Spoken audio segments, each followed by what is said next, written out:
আসসালামু আলাইকুম। প্রিয় শ্রোতাবৃন্দ, আমি অহিংস আনোয়ারকে মোর্শেদ আপনাদের মাঝে উপস্থিত হয়েছি।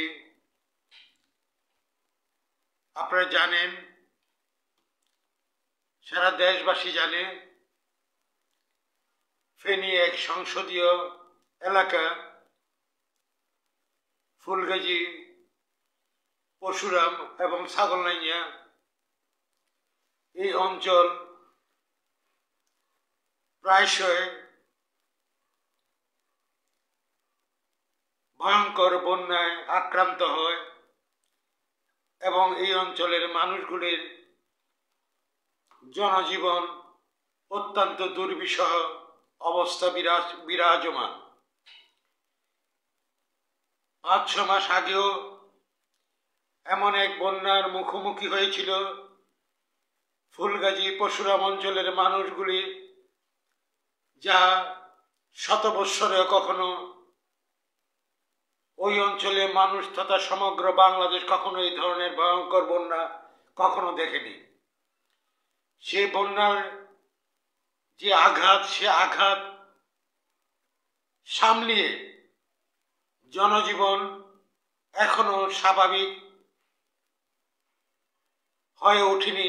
এরই মধ্যে আবারও সেই ভয়ঙ্কর বন্যার আবির্ভাব ঘটেছে। বর্তমানে সিলুনিয়া নদীতে 4টি এবং মহরু নদীতে 8টি, সর্বমোট হিসাব করলে প্রায় 12-14টি বাঁধে ভাঙন দেখা দিয়েছে। এই ভাঙনের ফলে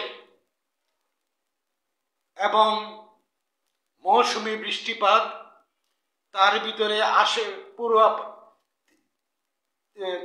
3 পাশে হলো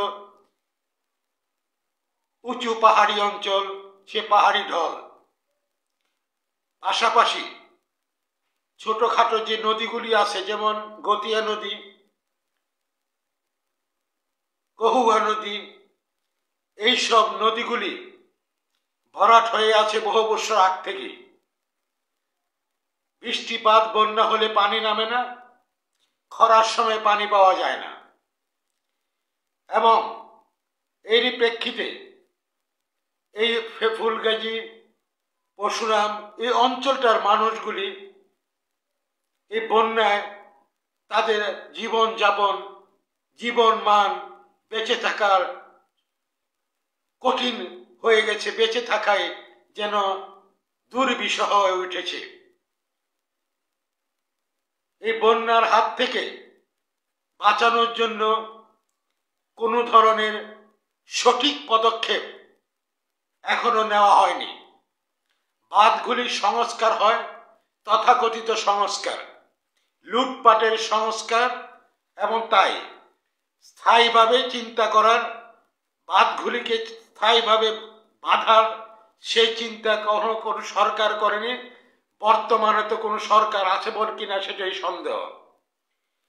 কারণ আমরা যেখানে জানি, নেদারল্যান্ডের একটি শহরকে, যেটি আমাদের অনেক বড় আমস্টারডাম সাগরের উপরে বাঁধ দিয়ে শহরটিকে রক্ষা করে আসছে শত শত বৎসর যাবৎ, অথচ আমাদের মুহুরী নদী এবং সিলুয়া নদী সহ ওদিকে ফেনী নদী, অন্যান্য নদীগুলি আছে যেগুলির সাথে আমাদের পার্শ্ববর্তী দেশের যে বর্ডারও বলা চলে, সেখানে কোনো বাঁধ যা দেওয়া হয় সে বাঁধগুলি আসলে মানে টাকা হরিলুটের জন্য দেওয়া হয়, যাতে আবার ভেঙে পড়ে।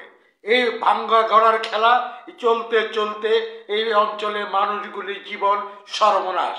এক বন্যায়, যে সর্বগ্রাসী বন্যায় থেকে আজ পর্যন্ত মানুষ ফসল ফলাতে পারেনি, যে তাদের জীবন জীবিকাকে, তাদের ঘর বাড়ি মেরামত, রাস্তাঘাট মেরামত, এবং তারা আবার যে পুনরায় জীবনটাকে শুরু করবে সেই সুযোগ নেই।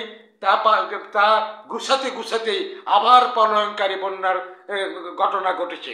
এখান থেকে উত্তরণ হওয়ার জন্য আমি যা শুনলাম, প্রতিনিয়ত খবর পাচ্ছি, কিছুক্ষণ আগে যা দেখছি যে এখানে মানুষ মনে করছে যে পূর্বের আকার থেকে বন্যার থেকে ভয়ঙ্কর আকার হবে। তাহলে বুঝে নিন যে পূর্বে যে কয়েক মাস আগে যে বন্যাটি ঘটেছে এটি সর্বকালের ভয়াবহ বন্যা ছিল। এর থেকে যদি ভয়াবহ হয় তাহলে প্রাণও যাবে, ওই অঞ্চলে আর মনুষ্য জাতি বসবাস করতে পারবে না। আর তাই বলছি, সরকারকে বলছি, আমাদের ডিসি মহোদয়কে বলছি যে এখন বন্যার বর্তমান এই মুহূর্তে যে খবর আছে তা কিন্তু অবশ্যই অত্যন্ত ভয়ঙ্কর, এবং সরকার থেকে পদক্ষেপ নিয়ে যেন জনগণের পাশে দাঁড়ায়, জনগণের যেন জীবন মান যেন তারা রক্ষা করে, জনগণ যেন না খেয়ে না দিয়ে যেন মৃত্যুবরণ না করে, তাদের বসত বাড়ি যেন রক্ষা হয়, তাদেরকে অর্থনৈতিক এবং ত্রাণ সামগ্রী সহ যা যা পদক্ষেপ নেওয়া উচিত তা যেন তড়িৎ গতিতে নেওয়া হয়। যদি একটু যদি দেরি হয়ে যায় তাহলে বিপর্যস্ত হয়ে যাবে ওই পূর্ব অঞ্চল।